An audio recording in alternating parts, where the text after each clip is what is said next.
We're gonna look at a wide-legged forward fold today. Step your feet wider than hip-width distance. Shift the weight into the ball mounds of your feet and allow your toes to gently curve in. That'll open up some of the internal rotation of your legs. Then put a gentle bend in your knees. Place both hands onto your hips, just to help stabilize your pelvis. Take a deep breath in. Exhale, start to hinge at your hips with a flat spine lower down towards the ground. You can go ahead and release your fingers and press them onto the floor. Maybe toe heel the feet out a little wider if you want to find some space. And then drop your forearms onto the ground. Allow the crown of your head to spill down. Keep that bend in your knee and really focus on growing up towards the ceiling with your tailbone. Deep breath in. Send the breath out.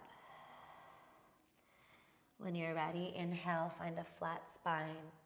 Bring in the heels, bend the knees, gently roll up one vertebra at a time.